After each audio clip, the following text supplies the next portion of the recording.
Hello, everybody. My name is meteorologist Hutch Johnson, and tonight we will talk a little bit about the severe weather threat as it works its way through with a look at the radar and what's happening now as we approach the 9 o'clock hour Central Time here in the Central Plains. A number of watches and warnings to talk about both thunderstorm and tornado watches across the area.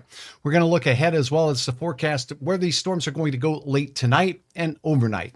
We're going to have a risk of storms once again across the nation, but it shifts northward as we head into the day on your Wednesday. And then Thursday, that threat returns down to the south, and I'll have details on that as well.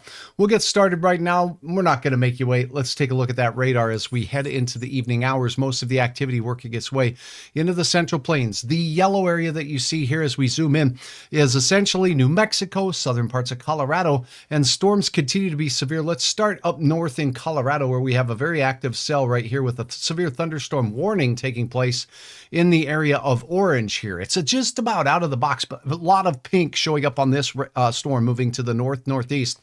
Latest on the radar display here and information from the National Weather Service say that storm is moving basically to the northeast at a speed of, let me get that down for you, 20 miles per hour is all. And ping pong ball size hail is expected from this storm as it works its way through.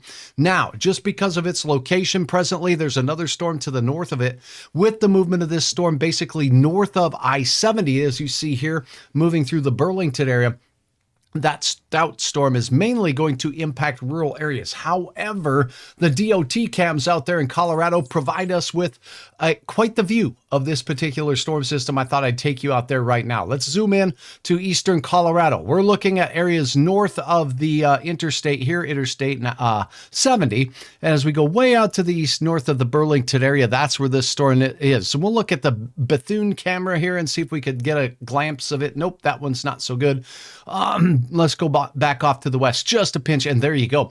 Look at these low-hanging clouds shown here from the I-70 camera there, pointed to the northeast, some low-hanging clouds, a lot of heavy storms.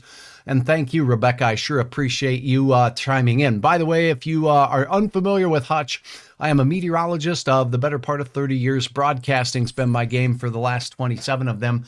And I have also spent some time researching and spent quite a number of years in the classroom teaching meteorology to college students. I'd love you to hit the like button on these videos if you enjoy what you see here. And please consider subscribing today. Back to the radar as we head into the evening hours on this Tuesday after a holiday weekend. We see a few Colorado storms that are very strong working their way off to the east. This is east of Colorado Springs. It's east of the Denver metro area and not into any of the populated areas. A couple of severe thunderstorms are pushing in toward the Garden City area right now.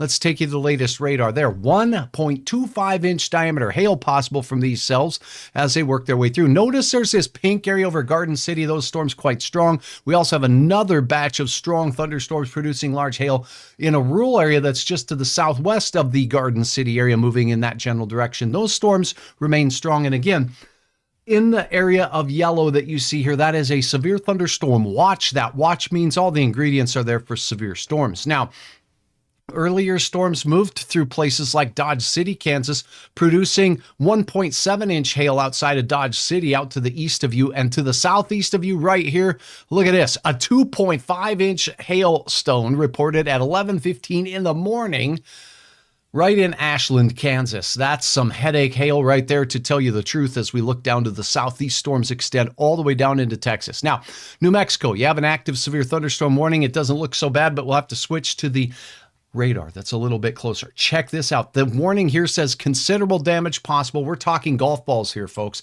This storm moving southeast. You see the bright blue on the radar returns here as this storm, as I loop it just over the last half hour or so, really raking its way to the south and east, and that hail core remaining intense throughout the entirety of that loop of radar information.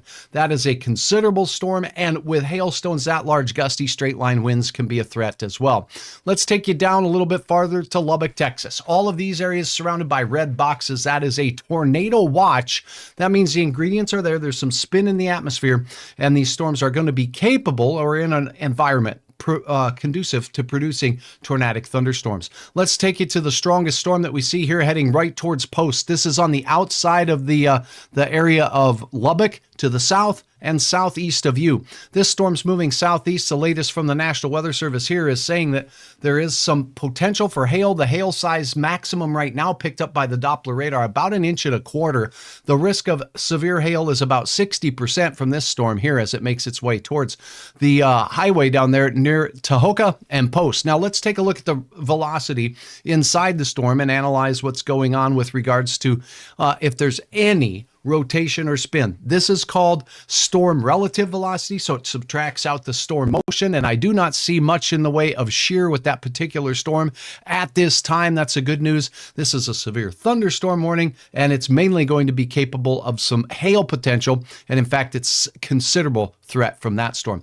Down to the deep south part of Texas here, as we go south of Big Springs, Midland, and San Angelo, we have a severe thunderstorm watch that is in effect. That watch is in effect here for the next 30 minutes. Now, where are these storms going? Let's get to the next step, if you will, in your forecast here as we go through the overnight hours. For that, I'm going to go to some modeling here, and we'll take a look at what I like to call model guidance, because models all have a subtly different solution to what's going on. I'm going to have to turn off some of these warnings so we can get a better look at what's going on. I will also turn off some of the storm reports that we have overlaid for you so we can more clearly see the forecast modeled guidance. Now, on this model guidance here, let me see. I got to put this up here. There we go.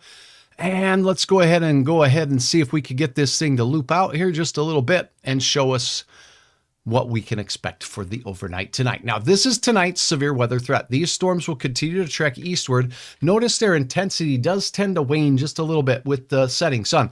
That means there's not as much low flow moisture into the storm to feed them through the overnight hours. So that's some very good news, because nobody likes overnight storms. Right now, you're looking at 4 in the morning as those storms trickle through Oklahoma, parts of North Texas and the Panhandle, even out towards Dallas and south towards Houston. We could have some overnight thunderstorms develop. Scattered showers and storms all the way into Philly and Cleveland as well. The risk of anything severe there is not high, but we could have some locally heavy rain just off to the east of you in Pittsburgh, near Altoona and State College. Now, let's turn our heads towards what's coming out of Montana for tomorrow. Tomorrow's risk of severe weather, it shifts north right here, firing along a boundary between Montana and North Dakota, all the way into parts of South Dakota as those storms will rock through. These storms will have the greatest risk for wind and some hail as you go through the day in parts of the western Dakotas. But likewise to tonight's setup, these systems will likely fade away as we head into the deep overnight as they move into the central Dakotas, lowering the risk overnight. So the main risk area for tomorrow is right here. Let's put this up from the Storm Prediction Center with regards to the day 2 probability. That would be tomorrow. Here's where the risk area is the greatest. You can see just up and down the line between Montana and the Dakotas, also sliding all the way down to where we have storms tonight in the eastern plains, east of Denver, Colorado. If we zoom in just a little bit, you see Denver's not too far from this. In fact, out there near DIA, you can see it's going to be a little bit closer. By the way, the green areas surrounding this have somewhat of a risk. We call it a marginal risk of some severe storms as we go through the forecast period for the day tomorrow. Now, as we go into the third day, let's go ahead and model the forecast then for this. As we go through, what we're going to notice with regards to the storm threat as we go into day 3, which would generally take us into Thursday, it goes right back down to the deep south. From southeast Colorado, Pueblo, and point southeast towards the Houghton area, Guyman, in parts of the Panhandle of Oklahoma, Amarillo, Texas, and straight down into Wichita Falls. These areas will have a risk, once again, at seeing some stout thunderstorm activity. To show you the model data on that, we will go ahead and highlight what's going on. And to do that, I'm going to have to go out to a model that will allow me to go just a little bit farther in the atmosphere. Again, this is guidance, and some things can change, as you all know, with regards to our severe weather risks. And the models, to be perfectly honest with you, don't always do a great job at identifying the exact location of one individual thunderstorm that forms in the middle of this huge map area. Thunderstorms have a diameter on average of around 10 miles. So forecasting that is tough. But what these models can do is give us a great idea at where these storms are more likely to form. And you can see right in the area of yellow here, that's that slight risk area. we will have a chance for some storms to form as we go into the night tonight and overnight. Those exit. Now, as we go through the day, you're looking at the 30th here, which takes us into your Thursday. Here's the return of the risk right here. Notice down towards Abilene, Dallas, Texas, there's going to be a chance for some storms down there as well. So keep in mind, storms as we go through the middle of the week and into the late week will be most likely right in the eastern plains of the Rocky Mountains. With a brief shift to the north on Wednesday, it returns just like tonight to the south as we go into the day on Thursday. That is a quick look at your forecast. Let's take a look a little bit farther out, and for that model guidance, let's take a look. Let's go right here and back. Now let's see. I'm not getting the information up here, so I'm going to load up a different model that goes out just a little bit farther. We've got a couple of things we're keeping our eyes on for next week as well, and I wanted to point that out to you. For that, we're going to go to the old American model. I'm going to turn off the data here from the Storm Prediction Center for day 3. Now, this model is pretty good at giving us an idea out towards days 5, 6, and 7. So we're looking out a little bit farther in time with this particular model, and let's go ahead and let it load up here while I chat with you just a little bit more.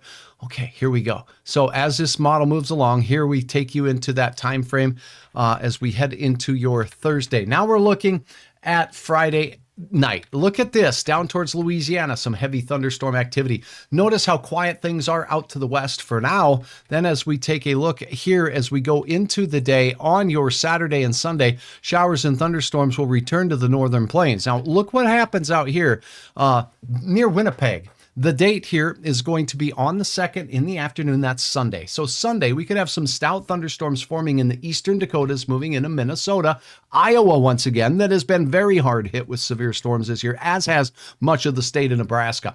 These storms will work their way through Sunday and into Monday. Now, that wave will make its way along the northern tier of states as we go into the early work week. But look what returns to the deep south. Some of that energy working its way out toward the south could bring a chance for some strong storms there. And the rain just continues into the middle of next week. You're looking at Wednesday here for the northern plains. But a little bit of a quiet down in the far and deep south. That is a look at your weather. I am meteorologist Hutch Johnson. It's a pleasure to have you on board. If you have an inkling to do it or you like the information you see here, I would sure love you to smash the like button and, well, hit the subscribe button, and don't forget to hit the notification bar up there. Let me know in the comments here where you're watching from. I always enjoy reading that and commenting and answering your questions as they come in. Thank